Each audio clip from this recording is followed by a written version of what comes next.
লাখো রোহিঙ্গার সঙ্গে ইউনুস গুতেরেসের ইফতার, মানবিক সহায়তা অব্যাহত রাখার আশ্বাস জাতিসংঘ মহাসচিবের। টেকসই ও ন্যায্য ভবিষ্যৎ নির্মাণে আস্থা রাখতে পারে বাংলাদেশ, এক্স পোস্টে জাতিসংঘের মহাসচিব। বিচারহীনতা সংস্কৃতিতেই বাড়ছে ধর্ষণ, অভিযোগ বিএনপির সিনিয়র যুগ্ম মহাসচিবের। কাটেনি ভোজ্য তেলের সংকট, সবজিতে স্বস্তি থাকলেও মাছের বাজারে উত্তাপ। এবং অস্থায়ী নতুন সংবিধানে চলবে সিরিয়া, অন্তর্বর্তী সরকার থাকছে 5 বছর। আমন্ত্রণ টিভিএস নিউজ অব দ্য ডেতে, সাথে আছে আমি রঞ্জু ইফতেখার। এতক্ষণ দেখছিলেন সংবাদ শিরোনাম, এবারে জানাবো বিস্তারিত।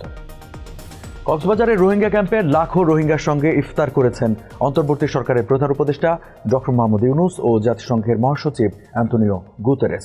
এ সময় রোহিঙ্গাদের মানবিক সহায়তা হ্রাসে গভীর উদ্বেগ প্রকাশ করে বাংলাদেশের পাশে থাকার আশ্বাস দিয়েছেন জাতিসংঘের মহাসচিব অ্যান্তোনিও গুতেরেস। রোহিঙ্গাদের জন্য মানবিক সহায়তা অব্যাহত রাখার আশ্বাস দেন তিনি। এর আগে দুপুর 1টায় বিমান বাংলাদেশের একটি বিশেষ ফ্লাইটে কক্সবাজার পৌঁছান তারা। সেখানে অ্যান্তোনিও গুতেরেস ও ডক্টর মোহাম্মদ ইউনুস রোহিঙ্গাদের ক্যাম্পে বিভিন্ন কার্যক্রম পরিদর্শন করেন।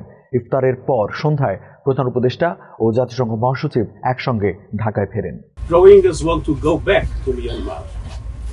It's essential that the international community does everything to make sure that peace is reestablished in Myanmar and that the rights of the Rohingyas are respected, that discrimination and persecution like the one that we witnessed in the past will end. I can promise that we will do everything to avoid it, and I will be talking to all countries in the world that can support us in order to make sure that funds are made available to avoid a situation in which people would suffer even more and some people would even die. টেকসই এবং ন্যায্য ভবিষ্যৎ নির্মাণে জাতিসংঘের উপর আস্থা রাখতে পারে বাংলাদেশ। 14 ফেব্রুয়ারি সকালে রাষ্ট্রীয় অতিথি ভবন যমুনায় প্রধান উপদেষ্টা অধ্যাপক ডক্টর মোহাম্মদ ইউনুসের সঙ্গে বৈঠক শেষে সামাজিক যোগাযোগ মাধ্যম এক্সে পোস্টে এই মন্তব্য করেন জাতিসংঘ মহাসচিব অ্যান্তোনিও গুতেরেস। বলেন, গুরুত্বপূর্ণ সংস্কার ও পরিবর্তনের মধ্য দিয়ে যাচ্ছে বাংলাদেশ।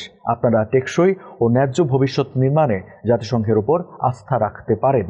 রোহিঙ্গা শরণার্থী সংকট সহ পারস্পরিক স্বার্থ সংশ্লিষ্ট নানা বিষয়ে আলোচনা হয় বৈঠকে। 4 দিনের সফরে 13ই মার্চ বিকালে বাংলাদেশে আসেন গুতেরেস। আগামী 16ই মার্চ সকালে তার ঢাকা ত্যাগ করার কথা রয়েছে। 16 বছরের আওয়ামী লীগ শাসনামলে বিচারহীনতার সংস্কৃতির রেশে এখনও দেশে ধর্ষণের মতো অপরাধ ঘটছে। 14ই মার্চ রাজধানী নয়াপল্টনে বিএনপির কেন্দ্রীয় কার্যালয়ে অনুষ্ঠিত সংবাদ সম্মেলনে এই অভিযোগ করেন দলটির সিনিয়র যুগ্ম মহাসচিব রুহুল কবির রিজভী। তিনি আরও বলেন, প্রশাসনের ঢিলেমিতে নারী নির্যাতন সহ বিভিন্ন অপরাধের সঙ্গে জড়িতরা পার পেয়ে যাচ্ছে। এসবের বিচার না হলে অন্তর্বর্তী সরকারের ভাবমূর্তি নষ্ট হবে। এদিকে 14ই মার্চ সকালে মাগুরায় নির্যাতনের পর মৃত্যু হওয়া শিশুটির পরিবারের সঙ্গে দেখা করতে যান জাতীয়তাবাদী মহিলা দলের কেন্দ্রীয় সভাপতি আফরোজা আব্বাস। দৃষ্টান্তমূলক সাজা দাবির পাশাপাশি পরিবারকে সহযোগিতার আশ্বাস দেন তিনি। বাজারে সয়াবিন তেলের সরবরাহ আগের চেয়ে কিছুটা বেড়েছে। রাজধানীর বিভিন্ন বাজারে ব্যবসায়ীরা এই তথ্য জানান। তবে চাহিদা অনুযায়ী সয়াবিন তেল সরবরাহ করা হচ্ছে না বলে অভিযোগ তাদের। সংকট কাটেনি লেবুর বাজারেও। রমজান মাসের দ্বিতীয় সপ্তাহেও উচ্চ মূল্যে লেবু কিনতে হচ্ছে ভোক্তাদের। এদিকে সপ্তাহের ব্যবধানে কেজিতে 30 থেকে 50 টাকা বেড়েছে প্রায় সব ধরনের মাছের দাম। এমন পরিস্থিতির জন্য যোগানের স্বল্পতাকে দুষছেন ব্যবসায়ীরা। তবে সপ্তাহের ব্যবধানে সব জাতের মুরগির দাম কিছুটা কমেছে। অপরিবর্তিত রয়েছে আলু ও পেঁয়াজ সহ কিছু সবজি ও মশলার দাম। অস্থায়ী সংবিধানে সই করেছেন সিরিয়ার অন্তর্বর্তী প্রেসিডেন্ট আহমেদ আল শারা। ইসলামপন্থী শাসনে চলবে সিরিয়া, এমনটি বলা হয়েছে অস্থায়ী সংবিধানে। 5 বছরের জন্য কার্যকর হবে এই অস্থায়ী সংবিধান। 2025 সালের শুরুতেই বাতিল করা হয়েছিল সিরিয়ার সংবিধান। এরপর ফেব্রুয়ারির শেষ দিকে সাংবিধানিক ঘোষণাপত্র তৈরির নির্দেশ দেন সিরিয়ার অন্তর্বর্তী প্রেসিডেন্ট আহমেদ আল শারা। 13ই মার্চ এতে সই করেন তিনি।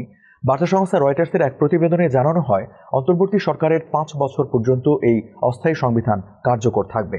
অন্তর্বর্তী প্রেসিডেন্ট আহমেদ আল শারা আগেই জানিয়েছিলেন, প্রেসিডেন্ট নির্বাচন দিতে সময় লাগতে পারে 4 থেকে 5 বছর। এই সময়ের মধ্যে স্থায়ী সংবিধানের জন্য একটি কমিটি গঠন করা হবে। দর্শক, এই ছিল আজকে টিভিএস নিউজ অব দ্য ডেতে। এতক্ষণ সাথে থাকার জন্য ধন্যবাদ সবাইকে।